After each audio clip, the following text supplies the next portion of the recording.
Vous devez apprendre qu'il y a une différence entre ce que vous faites et qui vous êtes en Christ. Restez avec nous dans Jouissez de votre vie.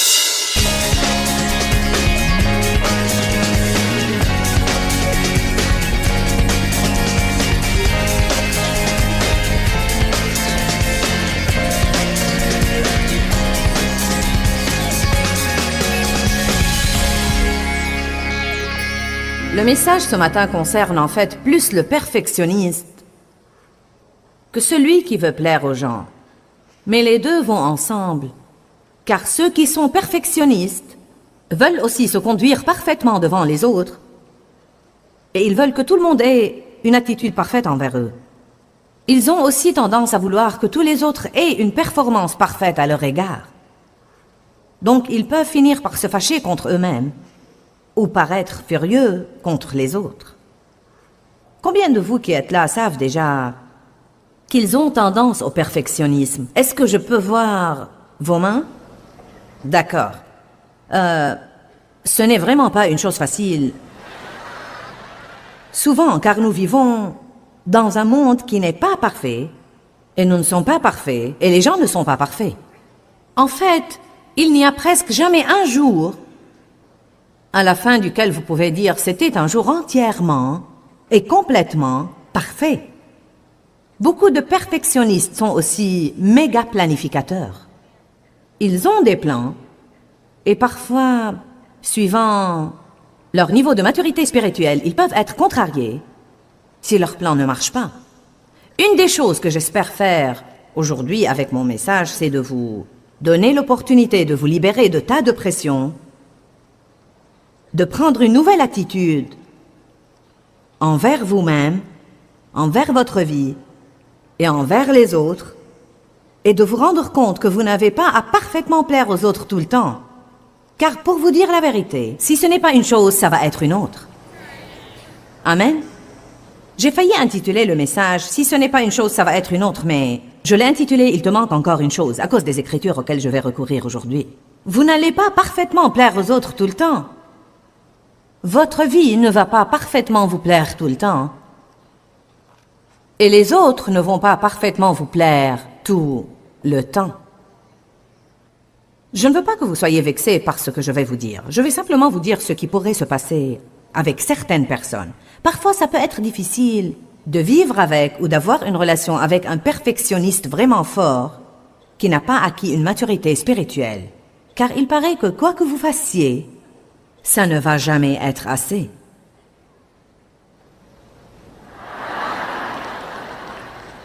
Vous les perfectionnistes, vous m'aimez toujours? D'accord. J'ai dit, suivant votre niveau de maturité spirituelle, et je sais que vous êtes en train de devenir plus mature, et que vos relations vont de mieux en mieux tout le temps. Mais je voudrais vous dire que vous ne pouvez pas plus employer votre perfectionnisme comme excuse que je ne peux employer ma forte personnalité comme excuse pour vouloir tout contrôler. Nous avons tous des points forts et nous avons tous des points faibles. Mais nous devons laisser Dieu œuvrer à travers nous. Allez à Luc 18, 18.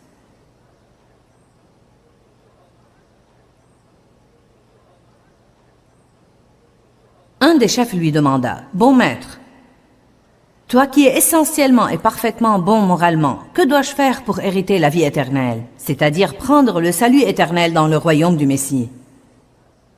Et Jésus lui répondit, « Pourquoi m'appelles-tu essentiellement et parfaitement bon moralement? Nul n'est essentiellement et parfaitement bon moralement excepté Dieu seul. » Donc, la première chose que nous devons clarifier, c'est que Dieu seul est parfait en performance.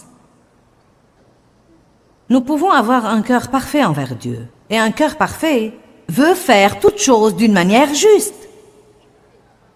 La plupart des chrétiens sont comme ça parce que quand vous naissez de nouveau, Dieu vous donne un cœur nouveau. Il met son cœur en vous. Il met son esprit en vous. Voilà pourquoi vous vivez une telle guerre après avoir reçu Jésus, car votre esprit doit être renouvelé. Votre esprit n'a pas encore changé. Et vos émotions doivent être contrôlées. Peut-être qu'elles sont toujours comme par le passé. Et votre volonté doit se soumettre à la souveraineté de Jésus-Christ. Vous pouvez être nés de nouveau, mais être toujours exactement les mêmes. Donc, à l'intérieur, au tréfonds de vous, vous avez ce désir profond, ce désir irrésistible de tout faire juste, de plaire à Dieu, de marcher dans l'amour et de marcher dans le fruit de l'esprit. Mais vous avez toujours la chair. Amen. Donc, vous pouvez avoir un cœur parfait envers Dieu et cependant ne pas avoir une performance parfaite envers Dieu. Si vous écoutez mes enseignements, vous m'avez entendu faire cette remarque, mais je dois la faire ici à nouveau. Nous devons apprendre la différence entre qui vous êtes et ce que vous faites. Vous devez apprendre qu'il y a une différence entre ce que vous faites et qui vous êtes en Christ. Nos propres enfants ne nous plaisent pas tout le temps, mais ils sont toujours des meilleurs. Vous n'êtes pas agréable à Dieu, mais vous êtes toujours ses enfants. Maintenant, triste à dire, les gens ne sont pas capables de nous accorder la même liberté et la même attitude que Dieu nous accorde. Mais nous devons passer outre ces choses et nous rendre compte que nous ne sommes pas parfaits et qu'ils ne le sont pas non plus. Je peux vous dire que les relations s'amélioreront énormément si vous pouviez prendre cette attitude « je ne suis pas parfait et tu n'es pas parfait ». Il y aura des moments où les choses ne vont pas bien se passer, mais nous allons y arriver. Avec l'aide de Dieu, nous allons y arriver. Arrêtez de faire pression sur les gens dans votre vie pour qu'ils soient parfaits dans leur performance. Le psaume 18, 30 à 32 dit que ses voies sont parfaites. Les voies de Dieu sont parfaites. Et il rend ma voix irréprochable et parfaite.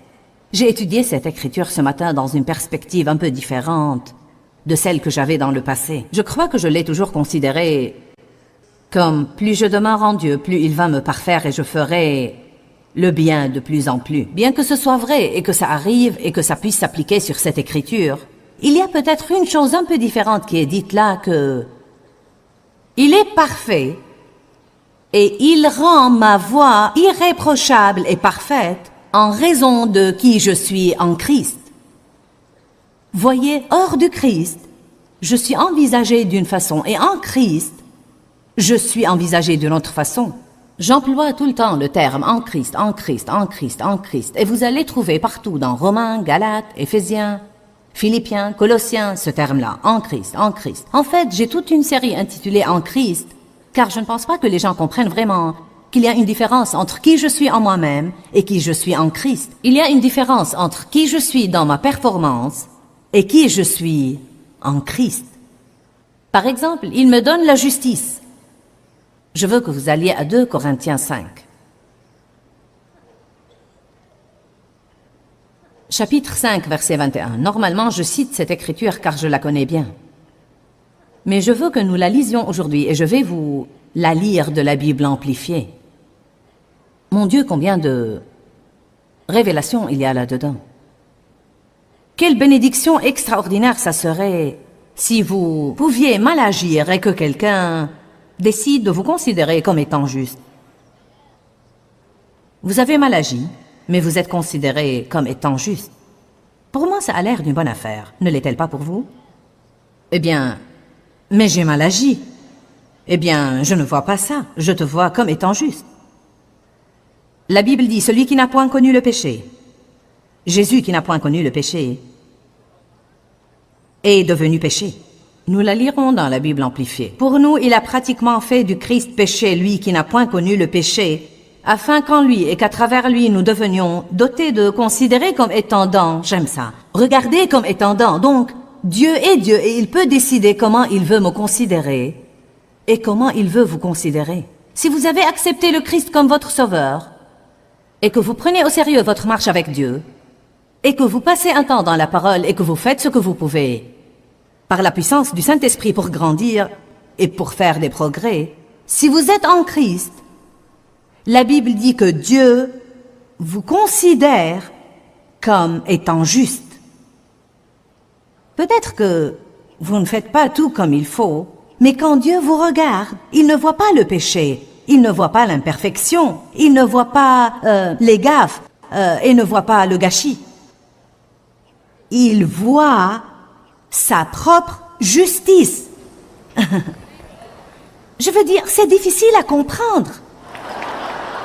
Vous savez, la Bible nous appelle saints, pieux, innocents, irréprochables. Que veut dire être irréprochable? Pas une mauvaise chose ne peut être trouvée en vous. Pas une seule chose ne peut être dite contre vous. Vous n'avez rien qu'on peut vous reprocher, rien de quoi avoir honte. C'est ce que le mot reproche veut dire. Honte, blâme et déshonneur. Mais nous sommes irréprochables en lui, innocents en lui, aimés inconditionnellement, élus, adoptés de Dieu, choisis personnellement par lui pour être siens en Christ avant la fondation du monde. Allez, je veux que vous vous sentiez mieux envers vous-même aujourd'hui. Amen. Je veux que vous vous sentiez mieux envers vous-même. J'ai dit ça dans un autre enseignement. Et à certains égards, l'enseignement aujourd'hui est similaire à celui d'hier. Et j'y ai pensé ce matin. J'ai pensé, je ne veux pas avoir l'air de prêcher la même chose à plusieurs reprises. J'ai dit, je ne vais pas m'en soucier, car soit que Dieu a des personnes différentes là, soit que les personnes qui étaient là hier ont besoin de l'écouter à nouveau. La chose qu'on a le plus de difficulté à comprendre, c'est la justice. Nous revêtons la culpabilité, et c'est une chose qui n'est plus à notre mesure car nous sommes des créatures nouvelles en Christ. Donc c'est comme si vous essayez de porter une paire de chaussures qui est de 2 pointures en moins que la vôtre. Ça affecte votre marche, vous ne marchez pas comme il faut. Ça vous gêne, vous ne vous sentez pas bien, vous ne pouvez pas progresser. Juste imaginez si je chausse du 37,5. Et si je chaussais du 5 aujourd'hui? Amen? Quelle pointure chausses-tu, Rose? 6, ce n'est pas suffisamment petit. Je ne vais pas prendre les chaussures d'une inconnue. La pointure 6 sera bonne. Donne-moi tes chaussures, Rose. Oui, les deux. Lance-les ici. Je te les rendrai au bureau la semaine prochaine. Je ne veux pas les abîmer, mais je veux illustrer mon idée.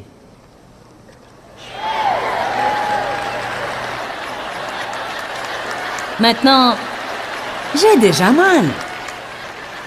Bon, supposez que j'essaye de vivre ma vie aujourd'hui et que je porte ces chaussures qui ne sont pas à ma pointure. Je me sens malheureuse et gênée. Vous savez quoi? Plus longtemps je les mettrai, plus je deviendrai grognonne. Plus je deviendrai difficile à vivre, plus je ne vais pas aimer la vie. Donc, comprenez-vous que nous portons la culpabilité et qu'elle nous rend aussi malheureux que lorsque nous essayons de porter des chaussures qui sont trop petites pour nous.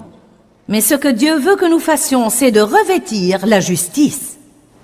Vous devez la revêtir. Cela ne veut pas dire que c'est une chose qui va vous tomber dessus car Jésus vous l'a donnée. Cela veut dire que vous devez la rechercher. Vous allez avoir à cesser de laisser le diable vous voler et que vous allez avoir à revêtir votre justice comme une robe. Ésaïe 61 dit que quand nous revêtons la robe de la justice, ceci crée une grande joie dans notre vie. Quand vous avez la joie, vous ne pouvez pas avoir mauvaise conscience envers vous-même. Éphésiens 6 dit « Revêtez la cuirasse de la justice ». Ésaïe 61 dit « Revêtez la robe de la justice ». Vous ne pouvez pas vaincre le diable si vous ne savez pas qui vous êtes en Christ. Il vous donnera des coups sur la tête et vous vous replierez sur vous-même en ne pensant à rien d'autre qu'à ce qui ne va pas en vous tout le temps. Satan est l'accusateur des frères. Quand vous vous réveillez, il vous donnera une liste de tout le mal que vous avez fait la veille et vous assurera que vous en ferez davantage aujourd'hui. Combien de vous ont toujours affaire à la culpabilité et à la condamnation et ont mauvaise conscience envers eux-mêmes? Ça m'est égal si je parle de ça une fois par semaine jusqu'à ce que Jésus revienne. Je sais que la vérité, c'est que la plupart des gens ne sont pas heureux parce qu'ils ne s'aiment pas eux-mêmes. Au tréfond d'eux, ils n'aiment pas leur apparence, ils n'aiment pas leur personnalité, ils n'aiment pas ceci, ils n'aiment pas cela. Puis ils entrent en Christ et ils essayent de se conduire juste et ils s'aiment eux-mêmes encore moins car ils n'arrivent pas à se conduire comme il faut et ainsi de suite. Je ne vais jamais arrêter d'être émerveillé que la toute première chose que Jésus nous donne est la justice. Considérée comme étant don et exemple de la justice de Dieu. J'ai mentionné ça dans un de mes autres messages. J'ai dit jeudi matin que quand nous avons quitté, j'ai eu une petite fête d'apitoiement. Je plaignais Joyce Meyer. Avez-vous jamais fait ça? J'ai dit quelques trucs à Dave et j'ai versé quelques larmes. Puis, nous sommes venus ici à la réunion et ensuite à l'hôtel. Bien sûr, je me suis sentie mal. Je me suis senti mal pour m'être senti mal. Le diable veillera à ce que vous vous sentiez mal pour vous être senti mal. Puis, j'ai dit à Dave, eh bien, si seulement j'étais aussi stable que toi. Il a dit une chose, et je pense que c'est de cette façon que Dieu veut nous parler. Il a dit, je crois que tu t'en tires super bien. Tu as beaucoup changé au fil des années, tu as fait du chemin. Et il a dit,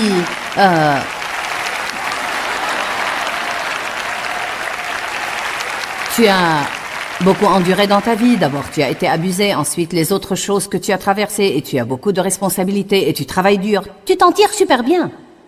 Eh bien, j'ai pensé, nous devons penser de la sorte envers nous-mêmes. Car voyez, c'est de cette façon que Dieu pense à nous. Nous devons faire pour les autres ce que Dave a fait pour moi dans cette situation-là. Au lieu de dire, oui, tu ne dois plus agir comme ça. Après tout, tu prêches, tu dis aux autres de ne pas agir de la sorte, donc tu ne dois pas agir de la sorte. Tout ce que ceci m'aurait fait, c'est de me démoraliser. Mais non, il a agi comme porte-parole de Dieu et m'a aidé à me sentir mieux envers moi-même, car il ne m'a pas accablé de condamnation.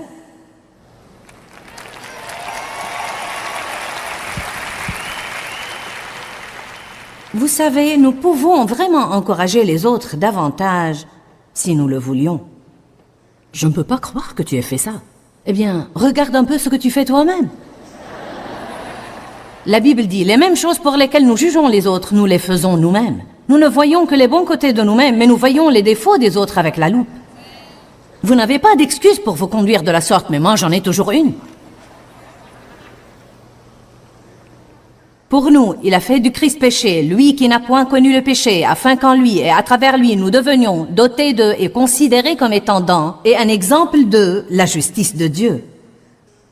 Ce que nous devons être, approuvés et acceptés et en bonne relation avec lui. Mais je n'avais jamais vraiment fait attention à ces 3 derniers mots, mais je les ai coloriés en jaune ce matin, et c'est entièrement par sa bonté. Par sa bonté. En d'autres termes, parce que Dieu est bon, il décide de me considérer comme étant bonne à ses yeux si j'ai reçu Jésus et que j'ai une bonne attitude de cœur. Je peux avoir un cœur parfait, mais je ne vais jamais avoir une performance parfaite, et il n'y a pas de mal à ça. Dieu le savait quand il a établi une relation avec moi, quand il a regardé avant la fondation de la terre et qu'il a dit « je la veux, je la choisis et je l'appelle », il savait d'avance ce qu'il attendait. Vous n'êtes pas une surprise pour Dieu et moi non plus.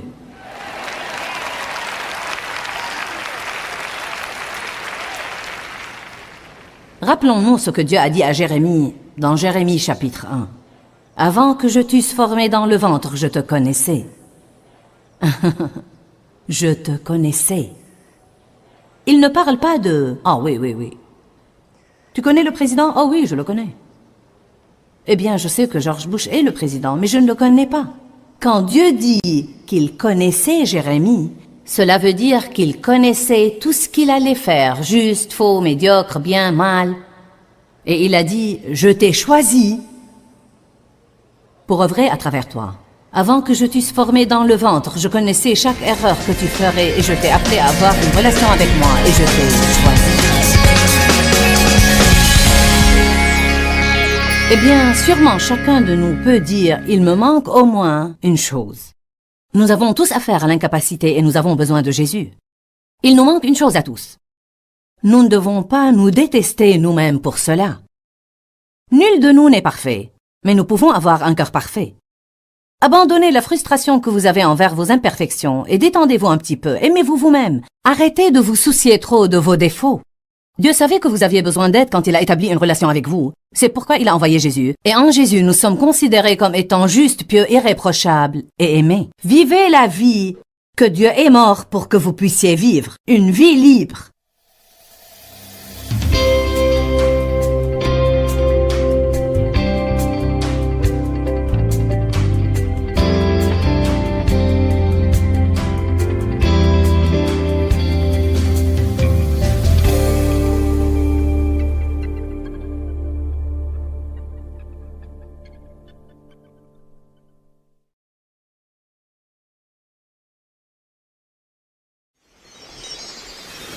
Que Jésus a en fait dit, tout ce que vous me donnez, je vous le rendrai multiplié par 100 dans cette vie et dans ce temps-ci.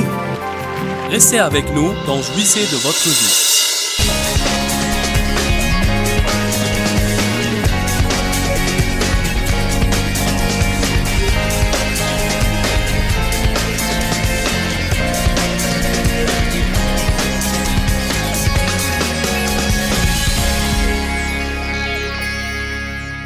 Matthieu 5, 48.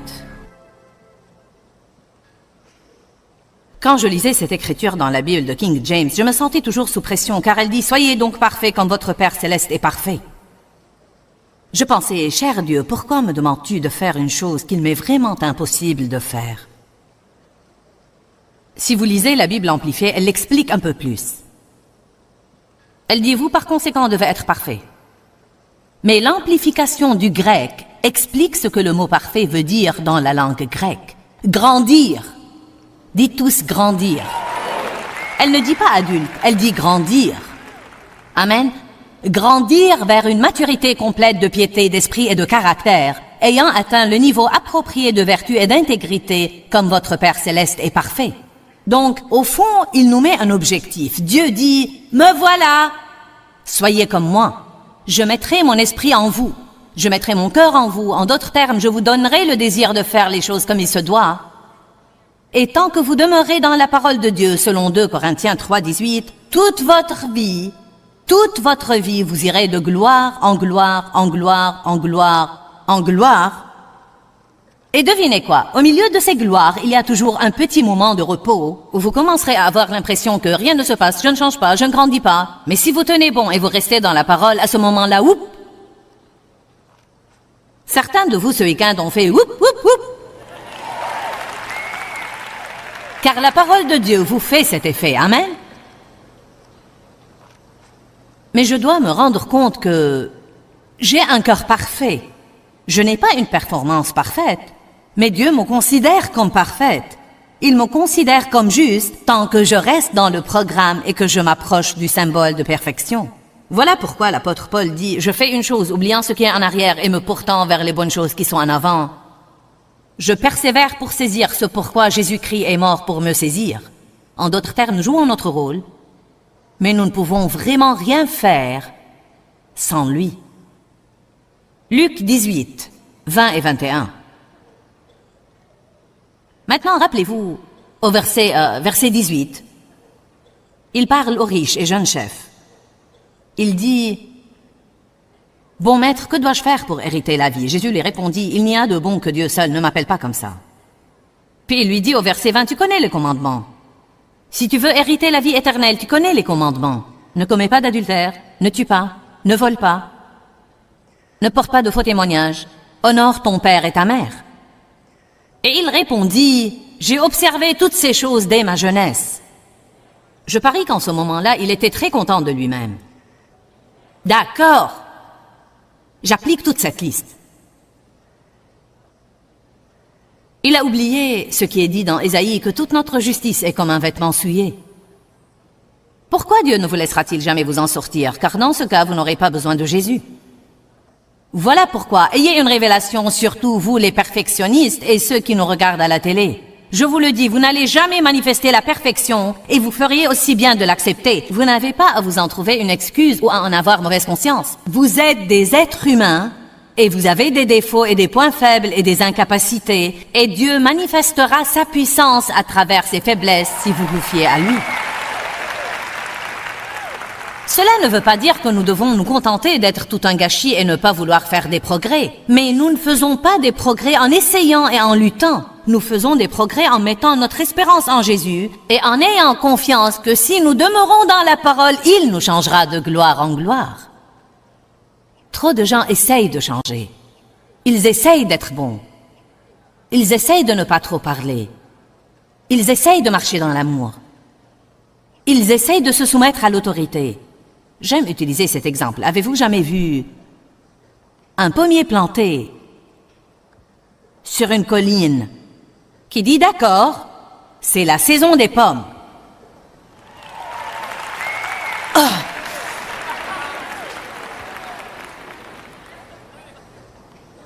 Pas de fruits jusqu'ici.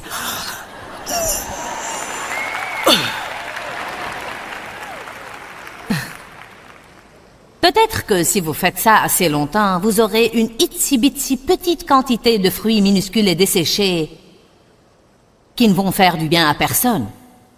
La seule façon de vraiment acquérir le fruit du caractère pieux dans notre vie, c'est de nous appuyer sur Dieu et de dire « Dieu, sans toi, je ne peux rien faire. Je vais demeurer en toi et demeurer dans ta parole.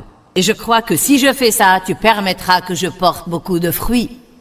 J'ai des points faibles, Dieu, mais tu es le seul à pouvoir me changer. Cher Dieu, combien d'années ai-je lutté avec moi-même, et avec mes défauts, et avec mes points faibles, en ne m'aimant pas, en étant fâché contre moi-même pour ne pas avoir pu prier assez longtemps et en ne pouvant pas le faire, en me comparant à tous les autres. Tu as mémorisé les psaumes et parfois je ne peux même pas me rappeler où ils sont, et tu as fait ceci, et tu as fait cela, et je ne peux pas le faire. Quelqu'un de vous a jamais essayé de se changer? Ou à essayer de changer quelqu'un d'autre dans sa famille? En fait, vous avez besoin de rentrer chez vous et de dire à certaines personnes, vous savez quoi? Je vais vous accepter comme vous êtes.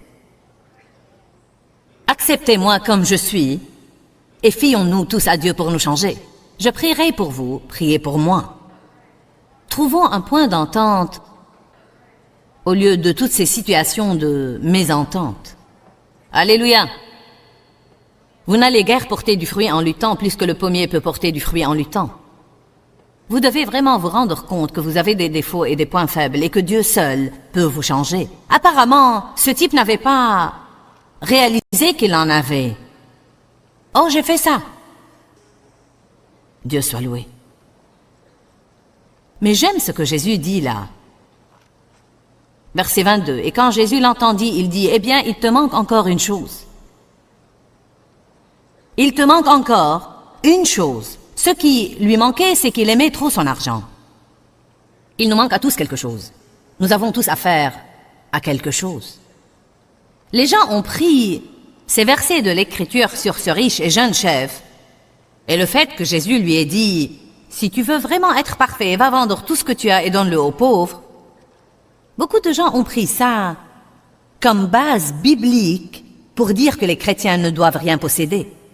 Eh bien, ce n'est pas le cas, car si vous lisez la suite de ça, vous trouverez que Jésus a en fait dit, tout ce que vous me donnez, je vous le rendrai multiplié par 100 dans cette vie et dans ce temps-ci.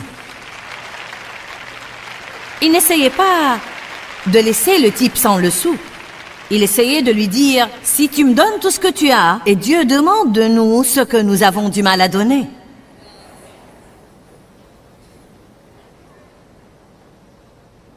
Si vous avez une mauvaise attitude, Dieu va vous demander de l'abandonner. Si vous avez une amertume dans votre cœur et que vous sentez que vous en avez le droit pour avoir été blessé, Dieu va exiger que vous y renonciez et peut-être même qu'il exigera que vous alliez vous excuser auprès de quelqu'un alors que vous n'avez absolument rien fait de mauvais et ce sera la chose la plus difficile au monde pour vous. Mais si vous ne la faites pas, ce sera la chose qui vous manque encore. Même quand vous arrangerez ça, il y aura quelque chose d'autre. Une chose qui vous manque encore. Nous allons continuer à lire car je veux que vous sachiez ce qui est dit là au sujet de l'argent. Bien que ce ne soit pas vraiment l'essentiel de mon message, vous feriez aussi bien de l'apprendre. Quand Jésus l'entendit, il lui dit, il te manque encore une chose. Vends tout ce que tu as et distribue l'argent aux pauvres, et tu auras un trésor dans les cieux. Puis reviens et suis-moi, et sois mon disciple, et joins-toi à mon parti et accompagne-moi. Et quand il entendit ça, il fut peiné et très triste, car il était riche, excessivement riche. Jésus, l'observant, dit qu'il est difficile à ceux qui ont des richesses d'entrer dans le royaume de Dieu. Il ne l'a pas déclaré comme étant impossible, il a dit c'est difficile. Car les choses peuvent vraiment nous entraver. Les choses ont de l'emprise. Il n'y a pas de mal à ce que vous possédiez des choses si elles ne vous possèdent pas. L'essentiel, c'est que nous ne devons pas nous y cramponner. Soyons des canaux pour que Dieu œuvre à travers nous. Et tout ce que nous possédons, nous devons nous rendre compte que nous sommes des intendants de Dieu. Et quand il le demande, nous ne devons pas lutter avant de nous en séparer car il ne nous appartient pas. Ce type-là avait un problème avec son argent. Il aimait trop son argent. Et voilà pourquoi Dieu lui a demandé la chose dont il savait qu'il lui serait difficile de s'en séparer. Même s'il avait dit à Jésus, tu sais Jésus, je vais avoir du mal à faire ça. Car j'aime vraiment mon argent. Parfois, nous devons connaître notre point faible et nous devons le reconnaître. Il est plus facile à un chameau de passer par le trou de l'aiguille qu'à un riche d'entrer dans le royaume de Dieu. Même dans cet exemple précis, il ne parlait pas en fait d'un vrai chameau et d'une vraie aiguille. Il y avait une porte à Jérusalem qui menait au temple et qui était appelée le trou de l'aiguille parce qu'elle était étroite et quand les chameaux voulaient passer à travers, ils devaient se mettre à genoux et ils avaient du mal à passer à travers. Il disait donc, pour qu'un homme riche entre au ciel, c'est comme si un chameau essayait de passer par le trou de l'aiguille. Et ceux qui l'écoutaient dirent, alors qui peut être sauvé? Verset 27. Ce qui est impossible aux hommes est possible à Dieu. Quelle écriture extraordinaire! Quel que soit ce que vous endurez aujourd'hui, quelle que soit la situation à laquelle vous faites face ou vous ferez face à l'avenir, ce qui est impossible aux hommes est possible à Dieu. Mais voilà la partie que nous devons comprendre et nous la ratons. C'est impossible aux hommes. C'est impossible aux hommes. C'est impossible aux hommes. Il m'est impossible de me changer moi-même, alors pourquoi lutter pour essayer de le faire? Mais c'est possible à Dieu. Il m'est impossible de changer les autres personnes dans ma vie, mais c'est possible à Dieu. Comment verrons-nous l'impossible se réaliser? En priant et en confessant la parole de Dieu dans cette situation à haute voix. Quand nous confessons la parole de Dieu dans notre bouche, la Bible nous dit que nos anges se mettent au travail parce qu'ils sont envoyés pour aider les héritiers du salut et qu'ils prêtent l'oreille à la parole de Dieu. Ils ne prêtent pas l'oreille à nos murmures et à nos plaintes, ils prêtent l'oreille à la parole de Dieu. Donc quand vous avez une situation impossible et que vous dites « Dieu, je ne sais pas combien dans ma nature charnelle je peux tenir le coup avec cette personne, mais je crois que tu peux la changer. Je ne peux pas la changer, mais je crois que tu peux. Tu as commencé une bonne œuvre et tu es capable de la compléter. Donc je prie pour cette personne. Je prie au nom de Jésus qu'elle se soumette à toi, que tu mettes le parfait ouvrier sur son chemin. Je prie Dieu que tu changes cette chose que je ne peux pas changer. Maintenant vous avez mis Dieu dans une position où il peut œuvrer car vous croyez, au lieu de lutter et d'essayer de provoquer une chose vous-même.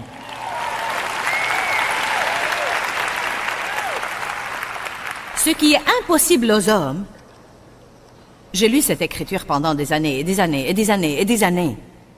Et j'ai lu dernièrement un livre de Watchman Nee où il fait remarquer que nous ratons une partie de cette écriture. Nous voyons toujours qu'il est possible à Dieu, mais nous n'assimilons pas au tréfonds de nous que c'est impossible aux hommes.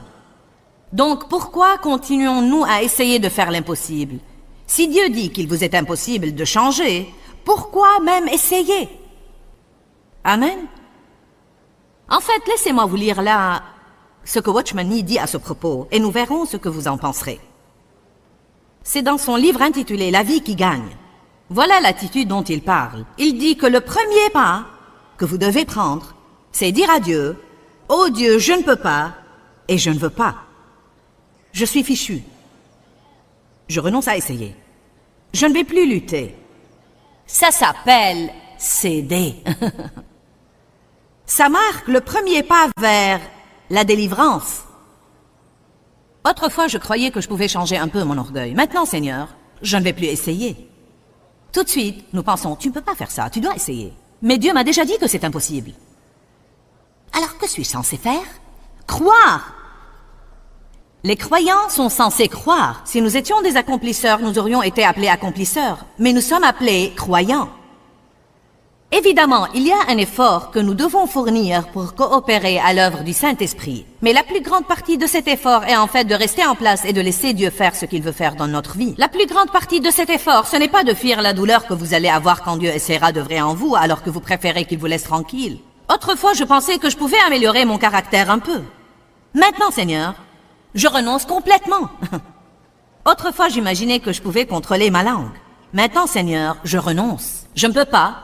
Je ne vais pas essayer de changer, je renonce complètement. Puis il dit, seulement quand ça devient impossible pour vous, ça devient possible pour Dieu.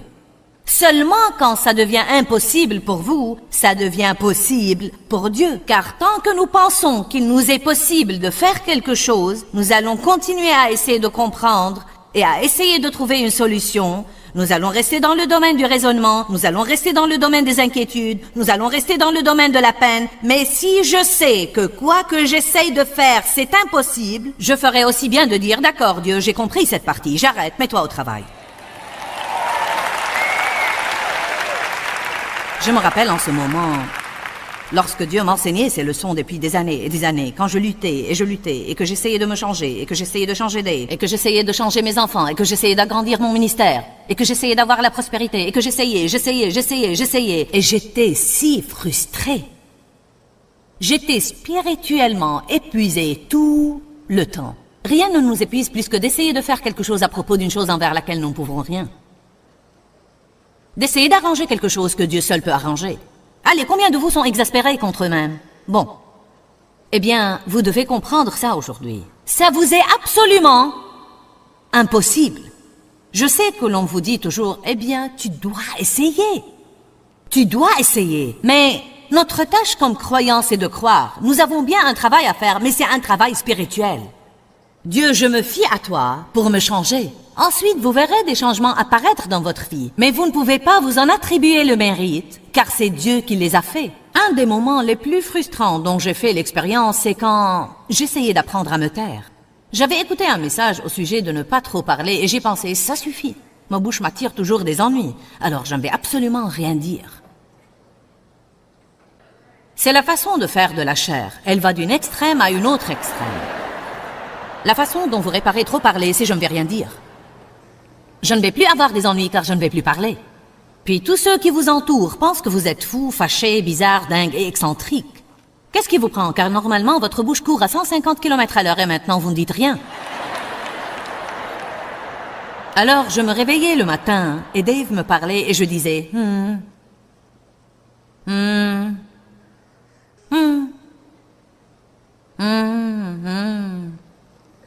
Comment vas-tu? Bien.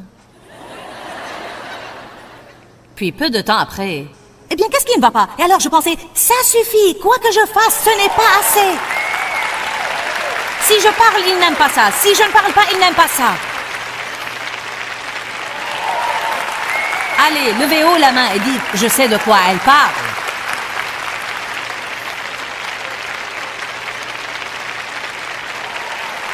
Je vous le dis, le diable et ses petits démons étaient là à faire...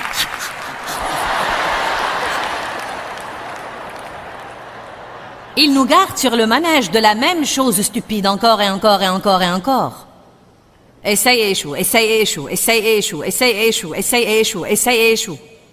Le seul avantage, c'est que de temps en temps, nous en sommes au point où nous disons « Ça suffit Dieu, j'arrête, je renonce.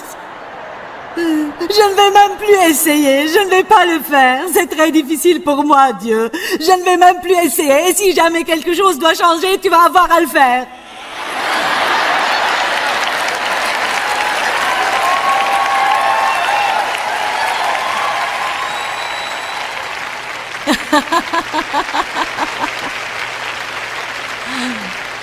À ce moment-là, Dieu ne dit pas « Oh non ! Tu me confies toute l'affaire, que vais-je faire? Ne me laisse pas maintenant !» Non, ce n'est pas ce qu'il fera. Je me rappelle que je l'ai fait une fois d'une façon vraiment théâtrale. Dieu? Dieu, crois-moi, j'ai fait beaucoup d'efforts et j'ai fait tout ce que je peux faire. Rien ne marche. Je ne peux plus continuer comme ça, Dieu. Oh, j'arrête. Et j'ai entendu le Saint-Esprit me dire, vraiment?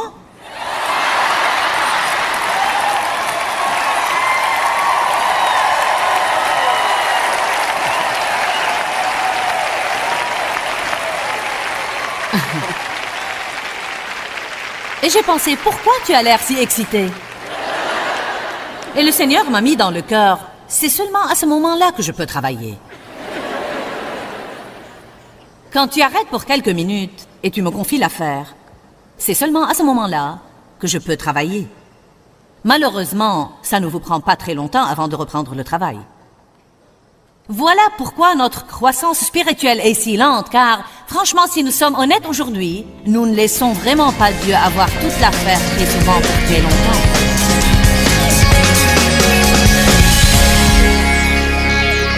Eh bien, sûrement chacun de nous peut dire, il me manque au moins une chose.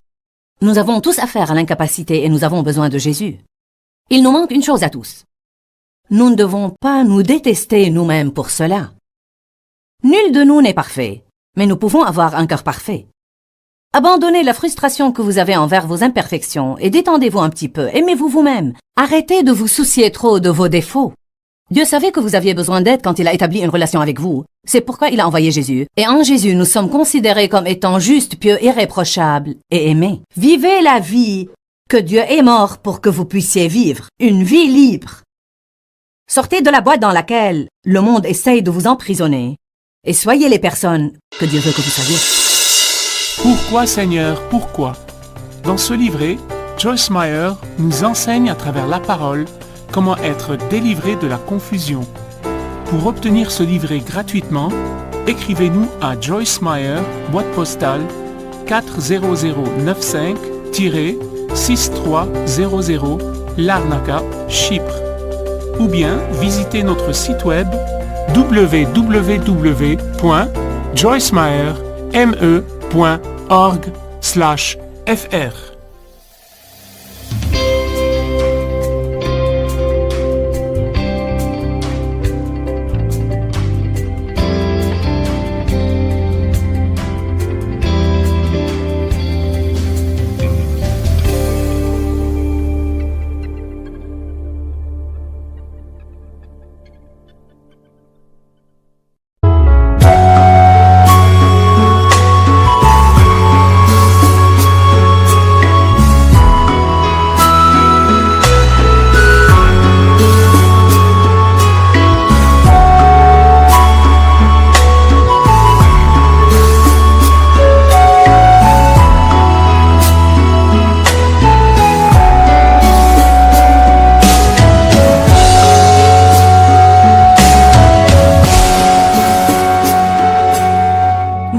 khắp phương trời vẫn nhớ tới quê hương. Người về đây thăm làng trù quê mẹ và làng sen quê cha, xúc động bồi hồi người rơi giọt lệ, thương mái nhà tranh thương đất mẹ